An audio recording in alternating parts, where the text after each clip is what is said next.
누가복음 6장이고요. 12절부터 16절까지 말씀을 우리가 한 목소리로 읽을 텐데 12절부터 먼저 읽어보겠습니다. 12절입니다.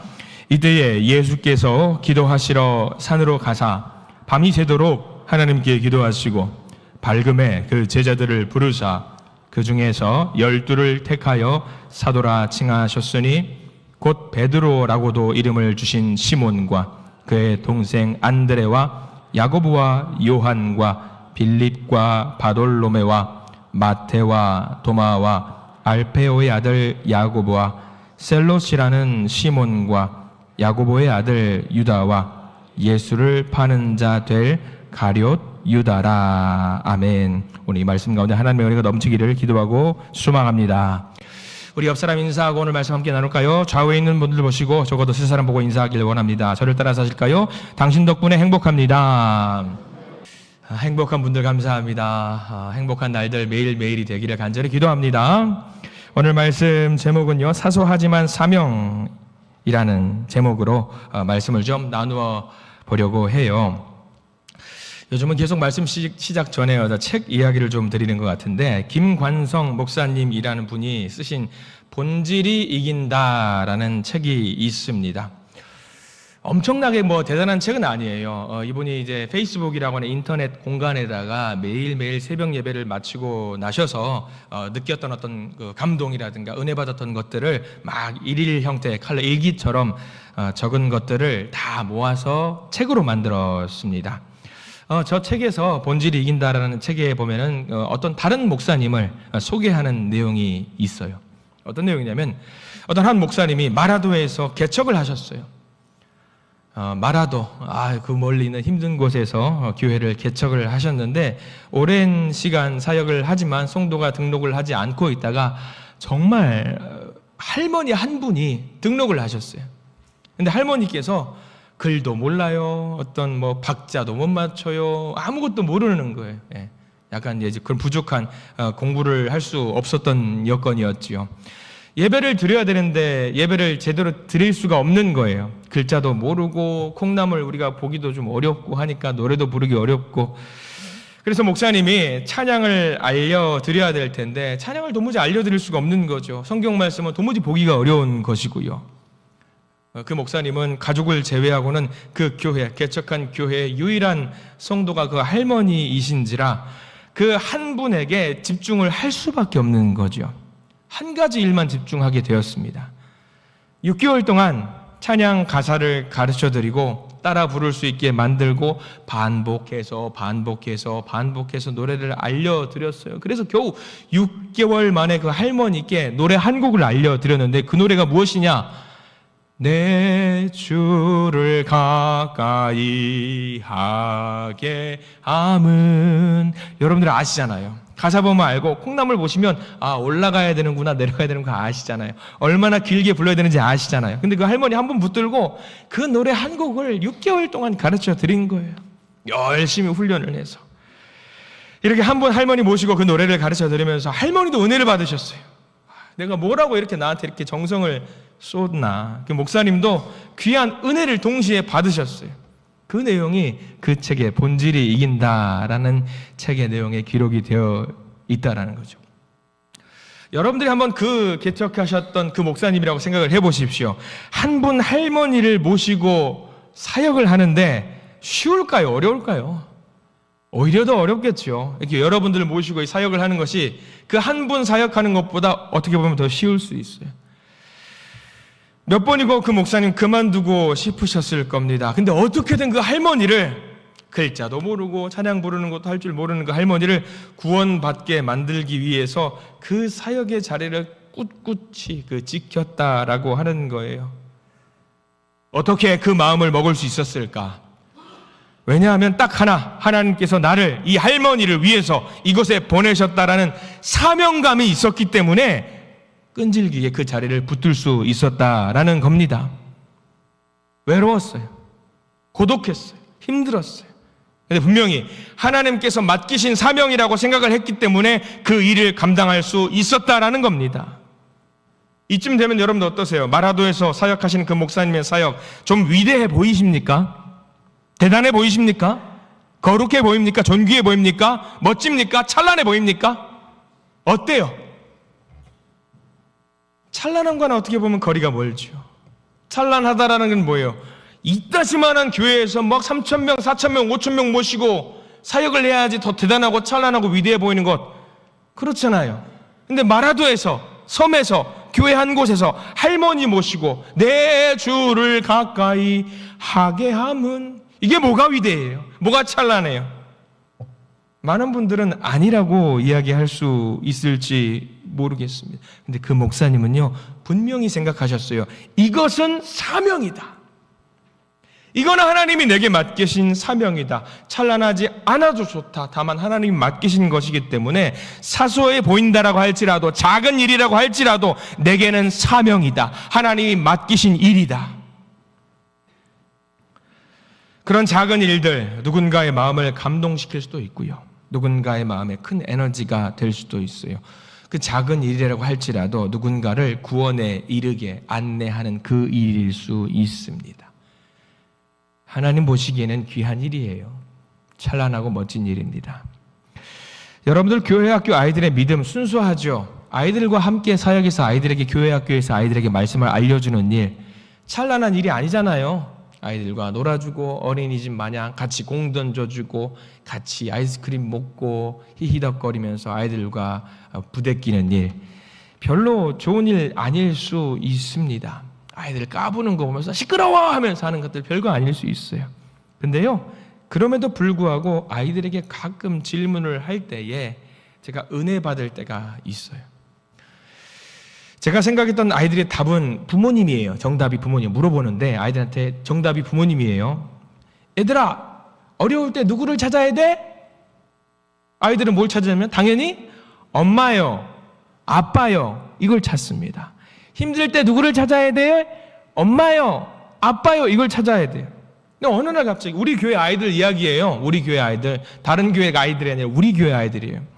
얘들아, 힘들 때 누구를 찾아야 돼? 그럼 뭐라고 그러냐면 아이들이 하나님이요. 얼마나 그 순간에 여러분들 어떨 것 같아요? 앞에서 감동을 먹어요. 제가 감동을, 은혜를 받아요. 부모님 안 찾아? 곰곰이 생각을 해요. 아마 부모님 찾아야 되나? 그래요. 근데 그 아이들의 작은 믿음 속에서 애들이 먼저 말을 해요. 하나님을 찾는다. 눈물이 나올 지경이에요. 울컥해요. 순간 별거 아닌 그 일이, 아, 이거 사명이구나. 저 아이들의 입에서 하나님이요라는 말이 나올 수 있게 만드는 것도 우리에게 맡겨진 사명이구나. 별거 아닌 것 같은 거 목숨 걸고 하면은요, 그거 사명 되는 거예요. 중요한 일입니다. 여러분들 집에서도 마찬가지예요. 자녀들을 말씀으로 양육하고 훈육하는 것도요, 별거 아닌 것 같죠. 애들 말 진짜 정말 안 듣잖아요. 근데 그 가운데 예수의 이름으로 말씀을 선포하고 예수의 이름으로 가르치는 것은 여러분들 중요한 거예요. 사명입니다. 하나님이 맡기신 일이고요, 하나님이 보시기 위대한 일이고요, 찬란한 일이고요, 대단한 일입니다. 우리들의 삶 속에서도 이런 사명들이 있습니다. 아침에 출근해서 여러분들 어디로 가는 거예요? 돈 벌러 가는 겁니까? 아니요. 하나님이 내게 맡기신 그 사명 붙들고 사명자로 살러 가는 거예요. 사람들 만나러 가실 때 그냥 가서 노는 자리 가는 거 아니고요, 사명 받고 사명자로 활동하러 가시는 거고요. 교회에서 섬기고 봉사하고 예배드리는 것도 마찬가지입니다. 사명을 받고 붙들고 사명자로 활동하러 나가시는 거고요. 이 시간에 예배자로 서신 분들, 교회에서 섬기고 봉사하고 예배드리는 것도 마찬가지로 사명 붙들고 이 시간에 예배자로 서신 거라는 것을 믿으시기를 바랍니다. 혹이 어떤 분들은 마누라가 가자고 해서 할 수 없이 머리끄댕이 잡혀서 이 자리에 앉으신 분들, 아니에요. 사명 붙들고 이 자리에 앉아 계신다라고 반드시 생각하시기를 바랍니다. 크든 작든 내 뜻이 들어갔든 들어가지 않았던 모두 하나님께서 맡겨주신 그 사명이 있다라는 거예요. 우리가 그 사명에 대한 생각을 확고하게 하게 되면은요, 온만 다해서 우리 하나님께 충성할 수 있게 됩니다. 미국의 유명한 방송 진행자 오프라 윈프리라는 사람이 있어요. 오프라 윈프리라는 사람이 있는데 미국에서 가장 영향력 있는 방송인 중에 한 명이에요. 한번 사진 한번 방송실에서 띄워주십시오. 미국에서 가장 영향력 있는 오프라 윈프리. 이 사람은요, 어렸을 때에 암울했던 어린이 그 시절을 보냈거든요. 근데 그 어려운 시기를 잘 이겨내서 세상을 움직이는 사람이 됐고요. 미국에서 가장 영향력 있는 또 크리스찬으로서 활동을 하는 사람이에요. 평생을 살면서 하나님께서 자기에게 맡겨주신 사명이 4가지가 있었대요. 그 사명이 4가지가 뭐였냐면 저 4가지를 좀 알려드릴 텐데, 첫 번째는 이겁니다. 남들보다 더 가졌다면 그것은 복이 아니라 사명이다. 남들보다 더 가진 것이 조금이라도 있다라고 한다면 그건 하나님 주신 복이 아니라 사명이래요. 건강을 더 가졌다면, 외모가 더 멋지다면, 공부를 더 잘한다거나 출세를 더 잘했다라고, 더 나은 실력이 있다라고 한다면요, 많은 사람들은 그것을 복을 받았다고 이야기를 하지만 오프라 윈프리는 그게 아니래요. 그것을 가지지 못한 사람들에게 베풀며 살라고 하는 하나님의 사명이라는 거예요. 어떤 사람은 분명히 건강이 없는 사람이 있어요. 외모가 떨어지거나 능력이 없거나 실력이 없는 사람.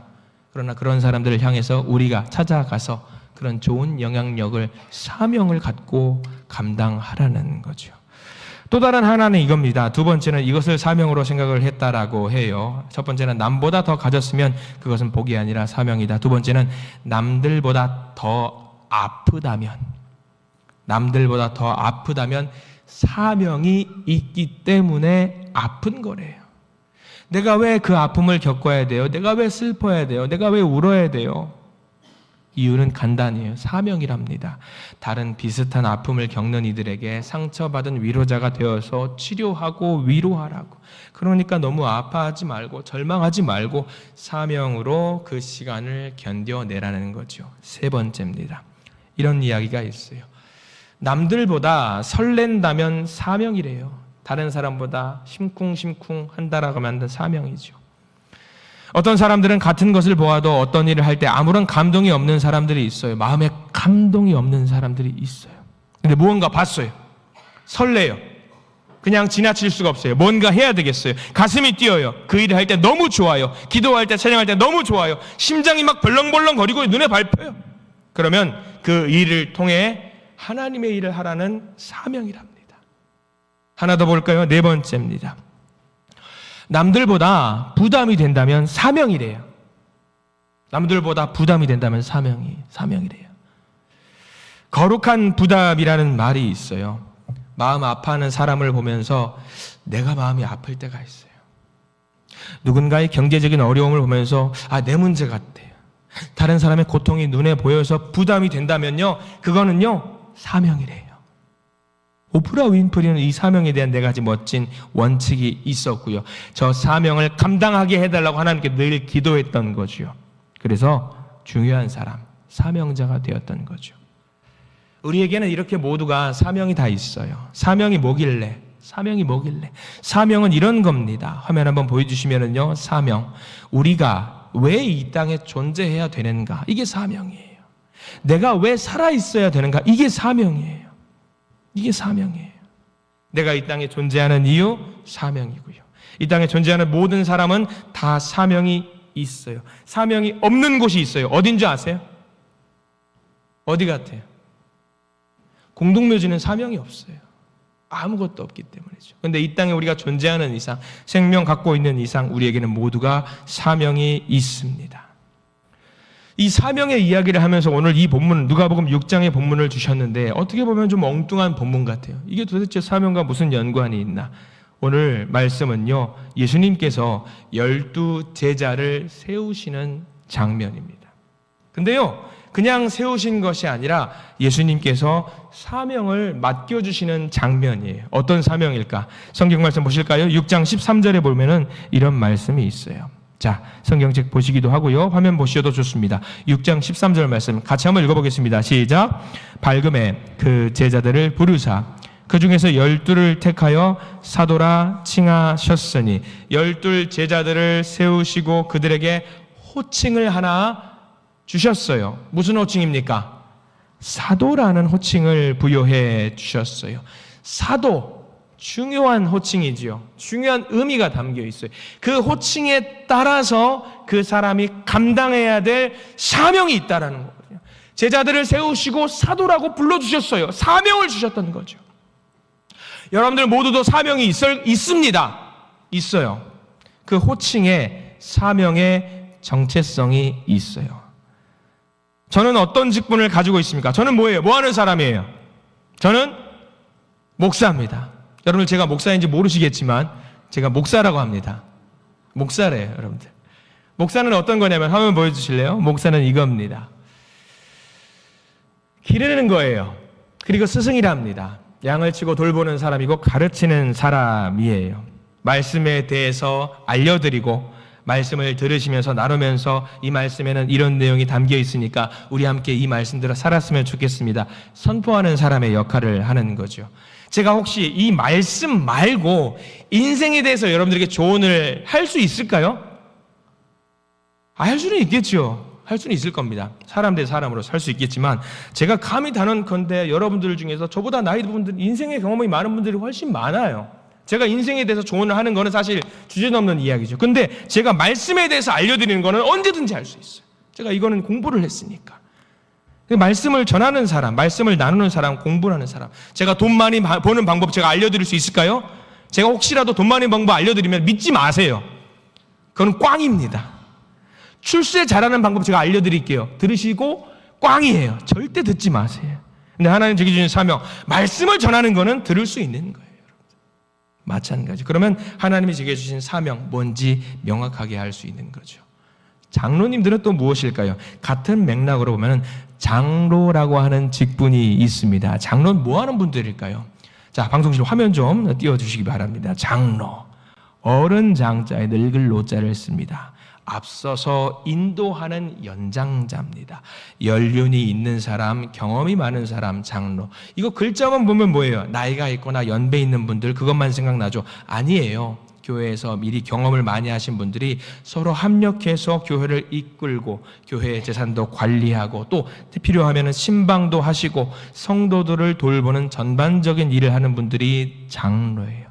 여러 중요한 결정을 해나가는 분들이 장로님이시죠. 그래서 우리가 장로님을 부를 때에 하나님께 기름 부음 받은 사람으로서 우리가 그분들을 존경하고 존대해야 합니다. 그분들의 권위를 존중해 드려야 돼요. 이게 장로. 그럼 장로님들이 해야 될 사명이 뭔지 나와 있는 거죠. 중요한 일들을 결정하고 이끌어 나가고 돕고 성도들을 돌보는 일들. 권사님들은 어떤 일을 할까요? 권사님들 한번 보실래요? 권사님들은 권할 권자의 스승사자를 써놔요. 권하고 권면하고 격려하고 가르치고 본이 되는 사람이 권사님을 하는 거예요. 어떤 분들은 내가 본이 안 돼요. 본이 되는 거는 하나님께서 본이 될 수 있도록 인도하시는 거예요. 내가 뭘 하려고 하는 거 아니에요. 성도들의 가정을 돌보기도 하고 어려움을 살피기도 하고 함께 기도하고 전도하고 교우들의 아픈 부분이 있으면 그 아픈 부분들을 안아주고 또 신앙의 본이 되는 분들 권사님. 우리가 권사님 하니까 우리가 권사님이 너무 흔한 거 아닌가 생각을 하는데 아니에요. 귀한 직분이에요. 하나님이 맡겨주신 사명이 있는 권사님들이시죠. 집사님은 어떤 직분을 갖고 있을까요? 우리 집사도 한번 볼까요? 집사님은 이런 거예요. 잡을 집자에다 일사자입니다. 맡다, 붙들다, 집행하다, 일을 하다, 섬기다, 맡는다. 실질적으로 일을 감당하는 분들이지요. 교회의 각 기관을 맡아서 봉사하고 섬기는 직분을 집사라고 합니다. 그러니까 우리가 그냥 와서 예배 드리고 가는 것이 아니에요. 내게 주신 은사를 따라서 작든 크든 섬기고 봉사하는 것이 바로 집사가 하는 일입니다. 이 모든 것을 통틀어서 뭐라고 하는지 아세요? 두 글자로. 목사, 장로, 권사, 집사 그리고 모든 사람들을 출석하는 모든 사람들 통틀어서 뭐라고 하게요? 두 글자로 성도라고 합니다. 성도라고 해요. 성도도 직분이에요. 직분입니다. 교회 나왔다고 드리는 거 아니에요. 직분이에요. 거룩한 길을 걸어가는 사람들이 성도입니다. 모든 직분에는요 맞는 의미와 목적이 있습니다. 자, 이거를 알고 다시 한번 성경으로 돌아가 볼게요. 6장 13절 말씀, 우리 누가복음 6장 13절, 12사도를 뭐라고 예수님께서 말씀하셨냐? 다시 한번 읽어보겠습니다. 시작. 밝음에 그 제자들을 부르사 그 중에서 12를 택하여 사도라 칭하셨으니, 사도라고 부르셨어요. 여러분들을 택하셔 어떤 분들은 장로로 부르셨고, 어떤 분들은 권사로 부르셨고, 어떤 분들은 집사로, 어떤 분들은 목사로, 어떤 사람들은 성도로 누가 부르셨다? 주님께서 부르셨다예요. 부르셨다, 임무를 맡기셨다. 임무를 맡겼다. 특별히 사도를 보실까요? 우리 13절에는 사도라고 나와 있으니까 사도가 어떤 의미인지 한번 볼게요. 이 사도가 우리가 성도랑 비슷한 말이라고 해도 됩니다. 불일사자의 무리도 보내는 거예요. 무엇을 위해서 보내는 거예요? 사명을 맡겨서 보내는 거예요. 저와 여러분들에게 사명을 맡겨서 보내는 것, 그리고 그것을 따르는 사람들인 거죠. 사도 그리고 성도. 여러분들은 보냄을 받은 자예요. 보낸 분이 누구죠? 우리 하나님이 여러분들을 보내신 겁니다. 그러면 우리는 뭘 해야 돼요? 보냄 받은 자로서 복음을 전하면 됩니다. 사도로 살면 되고요, 성도로 살면 되고요, 목사로 살면 되고요, 장로로 살면 되고요, 권사로 살면 되고요, 집사로 살면 되는 일입니다. 우리가 이 땅에서 존재하는 이유, 숨을 쉬고 일상의 삶을 사는 가장 중요한 목적, 보내신 분의 사명을 따라서 그 직분을 감당하는 것, 그게 우리가 해야 될 일입니다. 한 분도 빠짐없이 주어진 겁니다. 우리는 그 사명을 감당해야 돼요. 어떤 분들은 그렇게 말합니다. 저는 자격이 없습니다. 자격이 없는 걸 왜 내가 판단해요? 자격은 누가 주시는 거예요? 하나님이 주시는 거죠? 하나님이 자격 주시는 자가 할 만하면 주시는 거지, 이거는 내가 판단하는 거 아니에요. 내가 판단해서는 안 됩니다. 내가 판단하는 순간 내가 하나님보다 위에 있는 거예요. 우리는 다만 뭘 해야 돼요? 그저 기도하면 되는 거죠. 사도 바울도 그 사명의 중요성을 알고 있었어요. 그 사명자로 살면서 고백했던 성경의 귀한 고백들이 하나 있는데, 사도행전 20장 24절에 이 사명에 대해서 사도 바울이 고백했던 바가 무엇이냐, 제자들이 함께 고백했던 것들이기도 하겠지만 같이 한번 읽어봅니다. 내가 달려갈 길과 주 예수께 받은 사명, 곧 하나님의 은혜의 복음을 증언하는 일을 마치려 하면은 나의 생명조차 조금 더 귀한 것으로 여기지 아니하노라. 바울도 알고 있어요. 사명이 뭔지. 복음을 전하는 것이 사명인데 그게 제일 중요해요. 내 생명보다 더 중요한 것이 하나님의 사명이다. 우리가 저런 자세로 살아가야 된다는 거예요. 이 바울의 고백이 저와 여러분들의 고백이 되기를 축원합니다. 목사의 사명, 장로의 사명, 권사의 사명, 집사의 사명, 성도의 사명, 예수 그리스도의 복음을 전하는 일, 그 사명을 감당하는 우리들이 되어야 합니다. 그 사명을 내가 감당할 수 없을 것 같아요. 하나님, 제가 능력이 없어요. 목사님, 저 못할 것 같아요. 그럴 수 있어요. 우리 인간적으로 그것만 가질 수 있어요. 다만 그 일을 주면서, 그 직분을 주면서 감당할 수 있도록 능력까지 주시는 분이 하나님이십니다. 재정적인 어려움이 있으면은요, 여러분들 기도하세요. 사명 감당하겠습니다. 그러면 재정적인 문제를 해결해 주실 것을 믿습니다. 건강에 어려움이 있습니까? 사명 감당하겠다고 하십시오. 기도하세요. 그러면 건강 주실 줄 믿습니다. 관계에 어려움이 있습니까? 사명 감당하겠다고 기도하십시오. 관계의 어려움을 해결해 주실 줄 믿습니다. 눈물 나는 일이 있습니까? 아픔이 있습니까? 죽을 것 같습니까? 사명 감당하겠다고 하십시오. 하나님이 그 모든 일들을 해결해 줄 줄 믿습니다.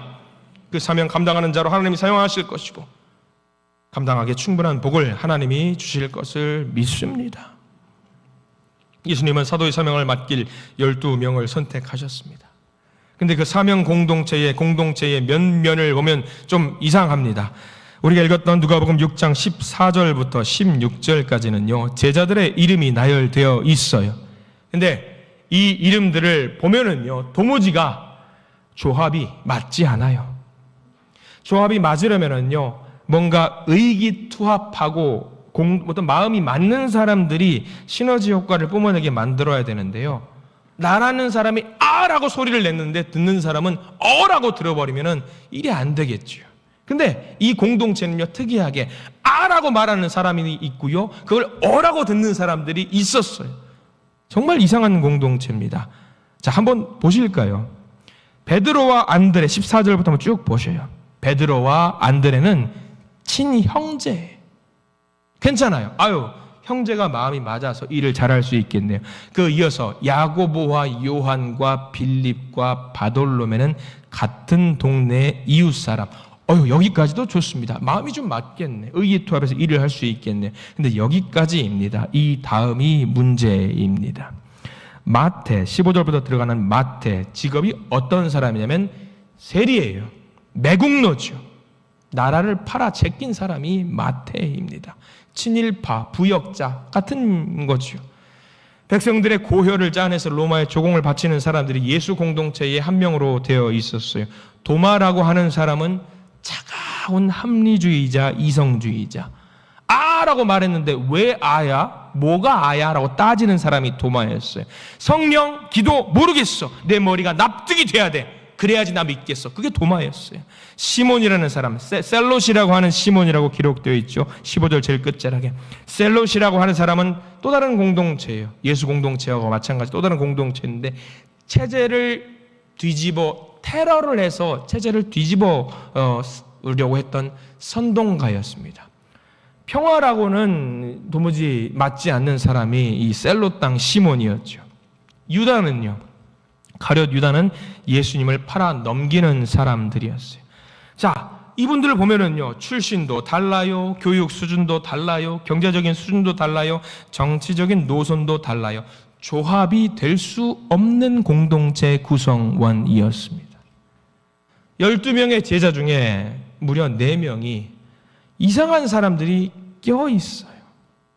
그런데 중요한 거는 이 공동체가 하나가 되어서 원팀이 되어서 예수님의 뜻대로 움직이는 공동체가 되었다라는 겁니다.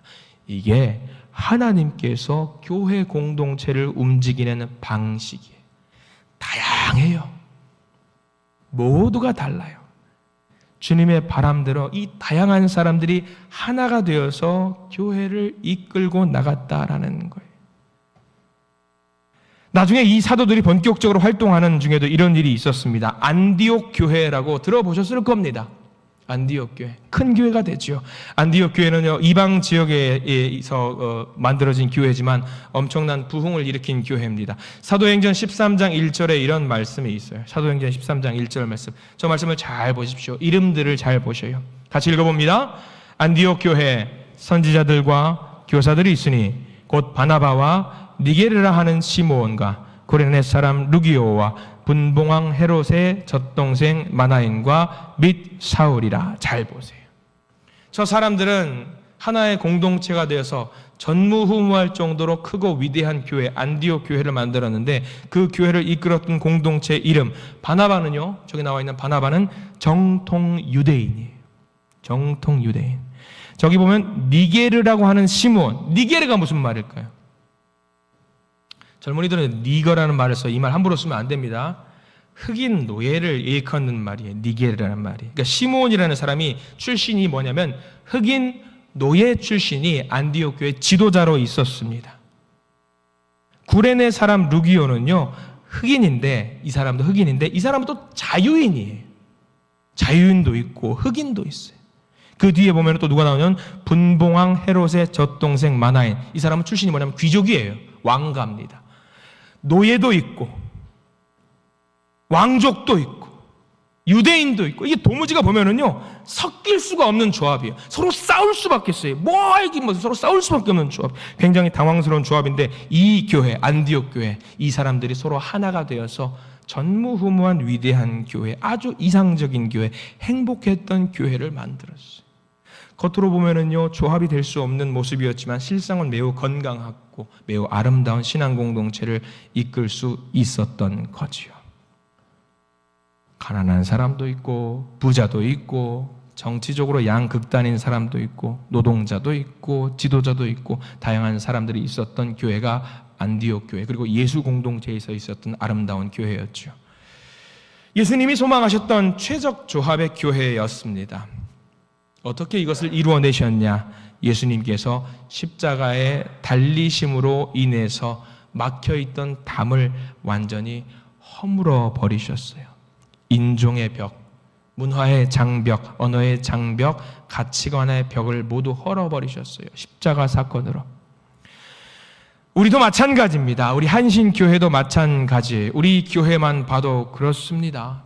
나이도 다르시고 성별도 다르시고 고향도 다르시고 지적인 수준도, 경제적인 수준도, 정치적인 성향도 다르시고 신앙적인 색깔도 다르시고 또 이런 것도 있죠. 어떤 분은 교단이 기장 출신이시고 어떤 분들은 통합 출신이시고 감리교, 합동에다가 성결 출신이 다 달라요. 근데 그분들이 모여서 이 한신교회에서 하나의 공동체가 되어서 교회를 만들고 서로 웃고 지내고 계세요. 왜 이게 가능할까요? 차이가 있지만 모두에게 사명을 붙들고 그 사명만 붙잡고 나아가라고 하나님이 명령하셨기 때문입니다. 교회는 서로 너무 다르다라는 것을 인정하고 받아들이면서 복음 안에서 하나 되도록 하는 것, 그것이 바로 교회가 이 세상에 존재하는 목적입니다. 예수님께서 십자가를 지신 이유, 십자가를 통해서 우리를 하나로 만드신 거죠. 그리고 하나로 만드시면서 서로 화목하게 지내라고 직분을 주셨습니다. 우리에게 해야 될 일이 무엇일까? 내게 주신 그 사명을 붙잡고 서로 존중하며 주신 직분을 바르게 감당하는 겁니다. 나와 너가 다르다라는 것을 인정하면서 크든 작든 주신 사명을 감당하는 것, 그것을 우리가 해야 됩니다. 그게 우리가 해야 될 일이죠.